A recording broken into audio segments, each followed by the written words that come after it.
You're not coming to the wedding, Mom texted coldly. Lily's family doesn't want you there. I smiled and texted back, so you chose status over blood? Then I canceled everything, including their venue deposit. They had no idea what was coming next.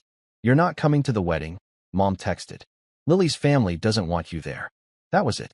No sorry, no hope you understand. Just cold white letters on a gray bubble. I read it twice. Then again. My thumb hovered over the screen while my coffee cooled beside me. So you chose status over blood? I sent it. No emoji. No sarcasm. Just truth. Then, without blinking, I opened my laptop, logged into the wedding planner account, and canceled the venue deposit. It was under my name. Paid with my card. They didn't even know that. The best part? It was non-refundable. I shut the laptop, leaned back in my chair, and just stared at the wall. I didn't feel angry yet. Not even sad. Just still. Like something inside me had shifted position and was now watching from a different corner. They did this before. Not as blatant. Not in all caps. But I felt it in the side glances. In the jokes at dinners. The way they forgot my birthday 3 years in a row and blamed the group chat algorithm. The way Lily became the daughter they always wanted, while I was just Jack. Always useful. Always quiet. I helped choose the dress boutique. I negotiated the first catering deal. I found the Airbnb for the out-of-town guests. When Zach's parents said the Colorado Lodge was too rustic, I found a luxury version with lake views. I even designed the Save the Date website. They used my Canva account. Still had the login. But now, I was a liability. Because Lily's father didn't like the energy I brought. Because I wore black to brunch. Because I asked where the $3,000 in catering money went and didn't drop it when Mom said, "Just trust us." They always needed me, until they didn't. And now they were planning their picture-perfect family tableau without me. Curated smiles. Filtered joy. No Jack. Just the ones who matter. I took a deep breath and opened our shared folder. Lily and Zach wedding planning. Clicked through the photos, the contracts, the vendor schedules. Then I deleted every single file I uploaded. All 63 of them. The folder was renamed. Good luck without me. I didn't tell anyone. I didn't warn them. Let them find out the morning they try to confirm the florist. Let them scramble when the photographer doesn't show. Let them wonder what happened when the venue emails. Unfortunately, this reservation has been canceled by the account holder. They thought I'd stay silent. Smile. Swallow it. Like always. But this wasn't about a wedding. This was the final crack in something that's been rotting for years. This was them handing me the scissors and expecting me not to cut the string. They wanted me gone. Wish granted. They just didn't know I'd take everything with me when I left. And I was just getting started. If you asked them, I was always the dramatic one.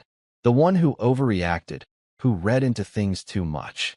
But let me walk you through how I became that guy. Let's rewind to 6 months ago. It was a Friday night. Lily called me in tears. Zach had gotten laid off. The apartment they rented downtown was 3 months behind. They'd tried to negotiate with the landlord, but he wanted the money. All of it. Or he'd file eviction papers on Monday. I didn't even hesitate. I transferred $3,800 from my savings and told her to call me if she needed anything else. That was the third time that year I bailed them out. The first was when Dad accidentally over-withdrew from his retirement fund and needed $5,000 to avoid penalties. The second? When Mom forgot that Lily's bachelorette Airbnb was on my credit card and let the girls trash the place. I kept spreadsheets. I kept screenshots. Not because I planned to use them. Because I needed to prove to myself that I wasn't crazy.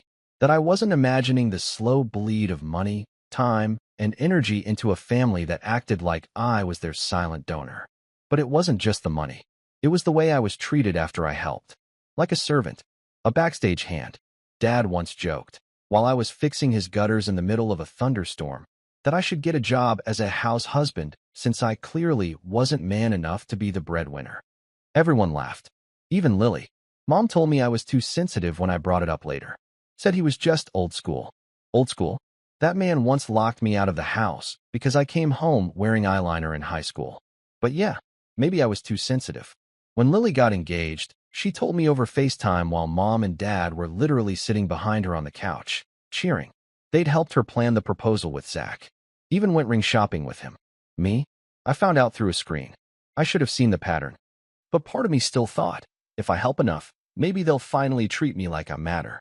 I paid for the engagement shoot. $600. Built the wedding website. Created custom invitations. Paid a deposit for the venue because mom's card was acting weird. I was building their dream, brick by brick, while they fed me leftovers and called me a good sport. And then the text started. At first, it was from Aunt Megan. "Hey, I heard you're not invited to the ceremony? Is that true?" Then Uncle Jeff. "Did you say something to Zach's dad? Just curious." And finally, the Facebook post that broke me. A photo of Lily and Zach with my parents standing in front of a rustic barn lit by fairy lights. The caption? "So proud of our family. Can't wait for the big day with all the right people by our side." The right people. I wasn't even tagged. I clicked through the comments. One of Lily's friends wrote, "Is Jack going to be there? He was always so funny." Lily replied, "We're keeping things small. Just people we trust. Just people we trust." That night, I didn't sleep. I went back through every receipt, every email, every time they called me selfish for asking to be paid back. And I realized something. I was the only one in this family who gave without expecting anything. And I was the only one never given anything in return. A week later, I got a group text. "Hi family. Can everyone pitch in for Lily's bridal shower decorations?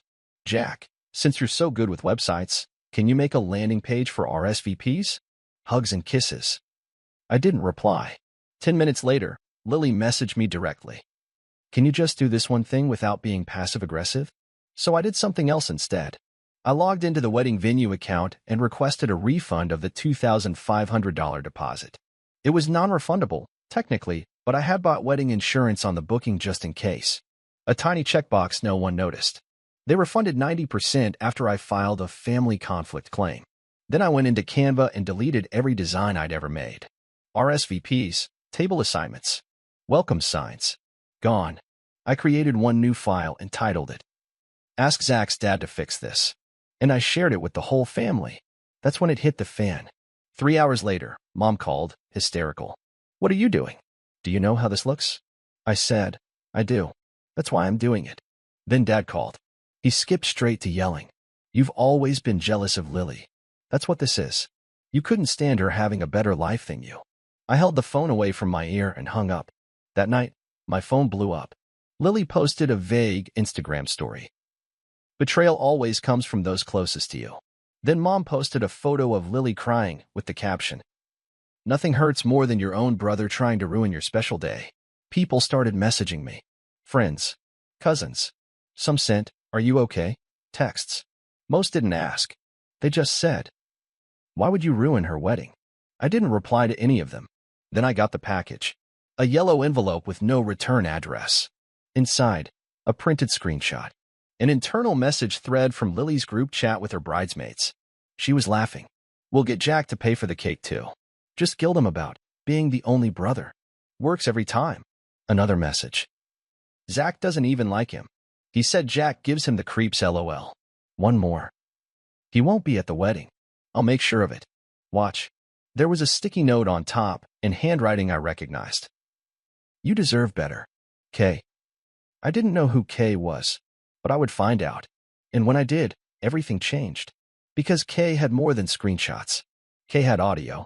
And the second I heard it, I knew exactly what I was going to do at Lily's rehearsal dinner. The rehearsal dinner was held at a pretentious vineyard 30 minutes outside the city. They called it rustic luxury. I called it a marketing scam with overpriced wine and fairy lights stapled to trees. But I showed up, dressed clean, calm, focused, because I didn't come to eat. I came to bury the circus. I walked in right as they were toasting. Lily was mid-laugh. Zach had his arm around her. Dad looked uncomfortable. Mom avoided my eyes. They didn't expect me to come. That much was obvious. I was supposed to be the villain in their script. The bitter brother who ruined everything and couldn't let go. But I wasn't bitter. I was done. I walked straight to the front of the room. "Sorry to interrupt," I said, tapping a glass. Conversations froze. Someone chuckled awkwardly. Lily frowned. I pulled a small speaker from my jacket and placed it on the table. Then I held up a flash drive. Zach stood up. "What are you doing?" I looked at him. "Giving you exactly what you deserve." I clicked play. Speaker eye volume, a girl's voice. Lily, laughing. "We'll get Jack to pay for the cake too. Just guilt him about being the only brother. Works every time. The silence snapped. Mouths opened. Someone gasped. A fork clattered. I didn't flinch. Another voice.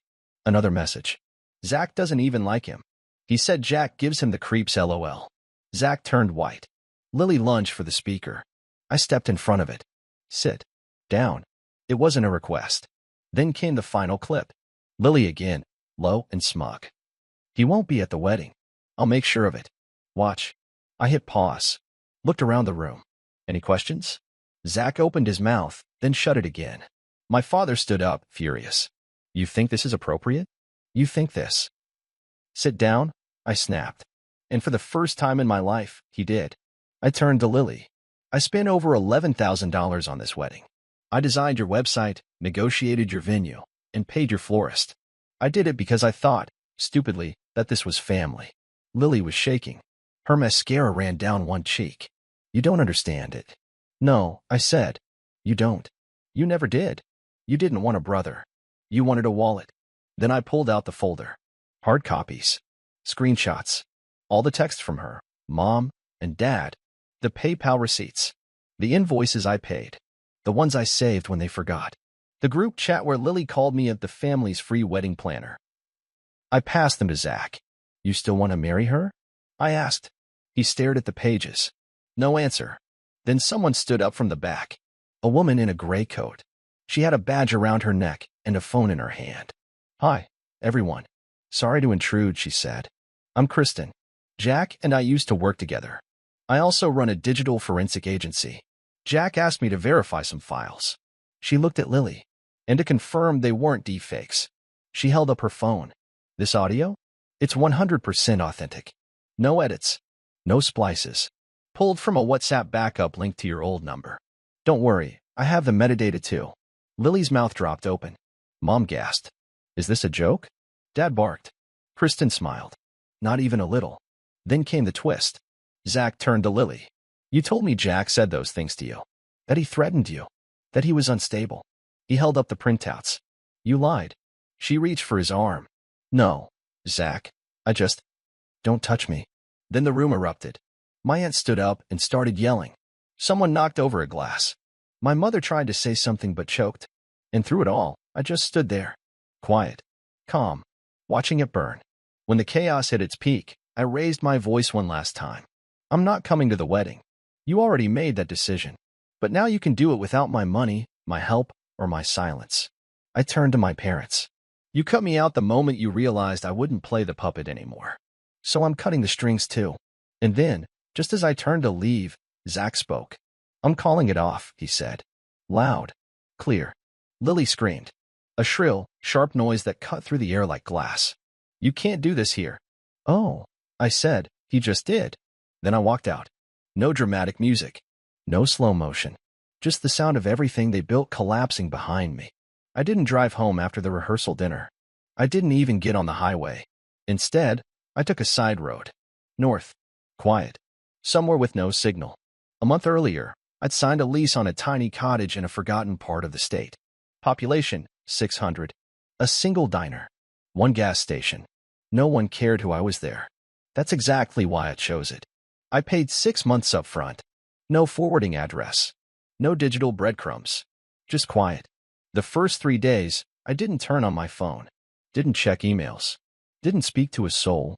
I sat on the porch with a thermos of black coffee and listened to birds fight over territory they'd never actually own. I didn't feel triumphant. I felt free.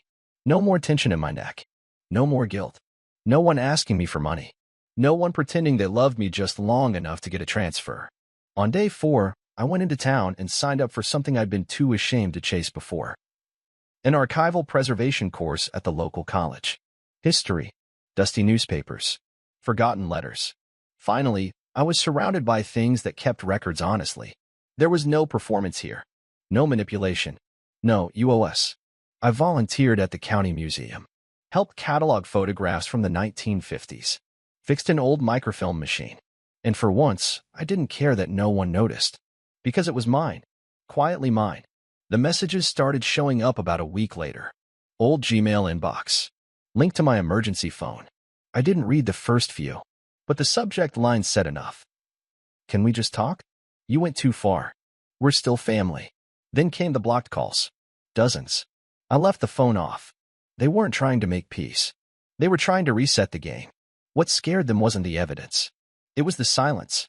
They couldn't handle not knowing what I'd do next. Because for the first time ever, they weren't in control. 3 weeks later, a court notice was sent to my old apartment. Apparently, my father had tried to sell a portion of family property. What he didn't realize was that I'd locked the deed 2 years ago after he accidentally tried to remortgage it without my consent. I'd left it sitting in legal limbo, waiting. He triggered the clause himself. Result? His deal collapsed. His buyer walked. And he was hit with a fraud investigation. Not because I made it happen. Because I didn't stop it. I didn't publish a blog. Didn't post a dramatic expose. Didn't send screenshots to the group chat. I just vanished. No birthday calls. No financial rescue. No, maybe next time. And that was what truly destroyed them. Because narcissists don't fear consequences. They fear irrelevance. They fear a stage with no audience. One morning, I walked to the post office. Not for letters, just a small package I'd ordered. Behind me in line, someone was talking on the phone. Said something like, "I heard Lily's fiancé walked out before the wedding even happened." Then, apparently her brother disappeared. Took all his money with him. I didn't turn around. I never made a statement. Never clarified anything. I simply became unreachable. No address. No number. No access. They thought silence meant weakness. They didn't realize it was a choice. A quiet, surgical form of goodbye. Not with words, but with absence. The kind of absence that can't be manipulated. The kind that forces people to sit with the weight of what they did. They can't guilt me anymore. They can't call when the rent is late or the credit card is maxed. They can't pretend we're fine when they need another favor. Because there is no more we. There's just them. And a mailbox that says, "No message received." You know what's funny? When you finally walk away from the people who built their lives on top of you, they don't fall immediately. They just stand there stunned. Like someone turned off the sound and they can't find the volume button. That's what happened. After everything burned, after the rehearsal, after the calls, after the silence. They still believed, deep down, that I'd come back. Because I always did. But this time, I didn't. I changed my number. Not just a SIM swap, new carrier, new country code. No forwarding. No auto-reply. Just nothing. I closed the joint account Dad had linked to me for emergencies. Redirected my bank statements to a private digital vault. Updated my medical POA. Removed all family names. I even changed the emergency contact on my driver's license. From mom to nobody. They don't know where I live. They don't know where I work. They don't know if I'm in the state, the country, or even above ground. And that kills them. A month ago, I went back. Just once. Not to the house. Not to the vineyard. I drove by the wedding venue. The one I canceled. It was empty. Abandoned. A for lease sign hung crooked on the front gate. A wilted bouquet lay crushed in the gravel. It felt right. I rolled down the window. The breeze smelled like rain and regret. Before I left, I did one thing. I walked to the mailbox beside the main entrance. Slipped in a small envelope. No return address. Inside, a printout of the last invoice I paid for the wedding, and a post-it note stuck on top. It read, "Thanks for nothing. I've stopped checking the old email, but every now and then I log in, just to watch the flood." One unread message was titled, "Please just talk to us." I didn't open it. Another, "We don't know who you are anymore." That one made me smile. Because finally, they're right. I'm not the person who covered their bills at 3 a.m. I'm not the emergency contact. I'm not the wedding planner, the free therapist, the invisible sibling, or the guilt-ridden son. I'm just a guy with a different life now. One that they can't reach. Can't taint. Can't rewrite. I got a new mailbox last week. Metal. Clean. Lockable. One of those secure Dropbox that doesn't let anything back out once it's in. The technician asked me what name I wanted engraved on the plate. I said, "No name. Just a message." So now, on a little brass rectangle, just below the keyhole, it says, "This box does not accept apologies." And the silence I hear every day now? It's not loneliness. It's peace.